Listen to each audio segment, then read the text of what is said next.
10वीं बोर्ड के परिणामों की घोषणा हुई है, तब वडोदरा की फिनिक्स स्कूल ने हर साल की अपनी परंपरा को बरकरार रखा है। दरअसल 10वीं बोर्ड के परिणामों में इस साल भी फिनिक्स स्कूल के छात्रों ने बाजी मार ली है। आपको बता दें कि इस बार जो 10वीं बोर्ड का परिणाम घोषित हुआ है, उसमें फिनिक्स स्कूल के 106 जितने छात्रों ने A1 ग्रेड हासिल किया है, जबकि 159 जितने छात्रों ने A2 ग्रेड हासिल किया है। इस तरीके से कुल 432 छात्रों में से 265 छात्रों के पास A1 और A2 ग्रेड है। और आपको ये भी बता दें कि फिनिक्स स्कूल का 10वीं बोर्ड का परिणाम 99.30% है। ऐसे में फिनिक्स स्कूल के जो छात्र है वो इस बार भी हर साल की तरह काफ़ी अच्छा परिणाम प्राप्त कर चुके हैं। तब फिनिक्स स्कूल की ओर से इन सभी छात्रों को शुभकामनाएं दी गई है। મારું નામ પટેલ ધ્રુવિતા મુકેશ કુમાર છે।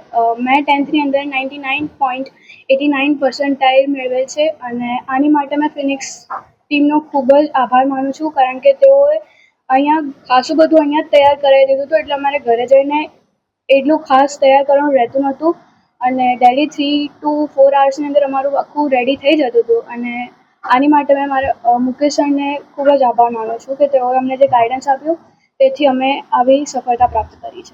આજ રોજ 8 મેના સવારે 8 વાગે ગુજરાત બોર્ડ દ્વારા ધોરણ 10નું પરિણામ જાહેર થયેલ છે, જેમાં ફિનિક્સના વિદ્યાર્થીઓ ફિનિક્સ સ્કૂલ મકરપુરા ડીમાર્ટની વિદ્યાર્થીની ધ્રુવિતા 99.89 સાથે ફિનિક્સમાં ફર્સ્ટ રહી છે।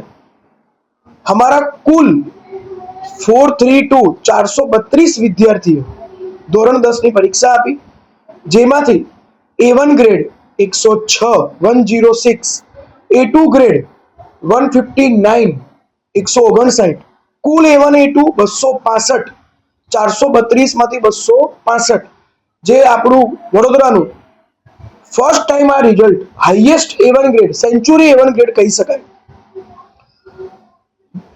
આટલા વર્ષોમાં પ્રથમ વખત એવું બન્યું છે કે કોઈ એક સ્કૂલમાંથી 100 A1 ગ્રેડ પ્રાપ્ત થયેલા છે।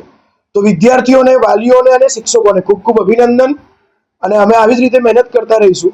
हमसे जुड़े रहने के लिए हमारे YouTube चैनल को सब्सक्राइब करें और नई वीडियो की नोटिफिकेशन के लिए बेल आइकॉन को दबाएं।